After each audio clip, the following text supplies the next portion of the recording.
हर परिस्थिति हमें कोई ना कोई सीख और अनुभव प्रदान करने आती है। ये कहना था माउंट आबू से पधारी राजयोगिनी ब्रह्मा कुमारी उषा दीदी जी का। वो नीलबढ़ के सुख शांति भवन में आयोजित 2 दिवसीय योग तपस्या भट्टी के कार्यक्रम के प्रथम दिन में बोल रही थी। बता दें कि ब्रह्मा कुमारी उषा दीदी को रामायण और गीता को जीवन से जोड़कर सरल तरीके से बताने में महारत हासिल है। उन्होंने कहा कि बहानेबाजी, अलबेलापन और नज़दीक की नज़र कमज़ोर होने के कारण हम भगवान से दूर हो जाते हैं।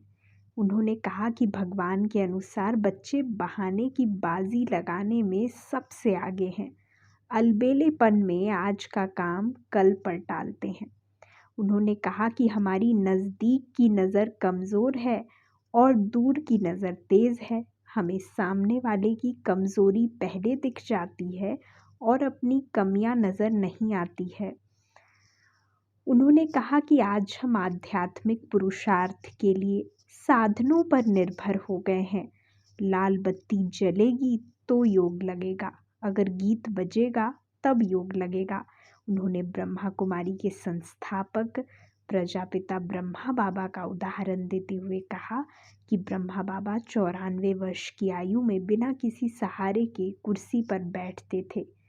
उन्होंने कछुए और खरगोश की कहानी की मिसाल देते हुए कहा कि अगर किसी को कुछ करना है तो वह 6 महीने में भी कर सकता है और किसी को कुछ नहीं करना है तो वह 1 साल में भी नहीं कर सकता।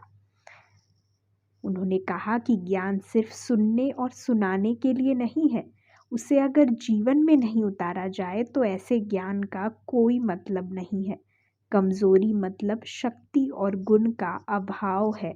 अगर कोई हमें हमारी कमज़ोरी बताने का प्रयास करता है तो हम अपनी कमज़ोरी को ढकने का प्रयास करते हैं। जैसे अंधेरे को प्रकाश से दूर किया जाता है, ठीक उसी तरह कमज़ोरी को गुणों और शक्तियों का आह्वान करके दूर किया जा सकता है। उन्होंने अपनी कमज़ोरी को ख़त्म करने का एक्शन प्लान बताया। उन्होंने कहा कि जिस शक्ति की कमी है, अमृत वेले परमात्मा से उस शक्ति का आवाहन करो। उन्होंने कहा कि अगर हम ये सोचें कि हर बात में कल्याण है तो विपरीत परिस्थितियां भी हमारे अनुकूल हो जाएंगी। इस अवसर पर नीलबढ़ की प्रमुख राजयोगिनी बीके नीता दीदी भी उपस्थित रहीं। बड़ी संख्या में भोपाल से ब्राह्मण भाई बहनों ने शिरकत की। इस मौके पर सभी भाई बहनों को ईश्वरीय सौगात भी भेंट की गई।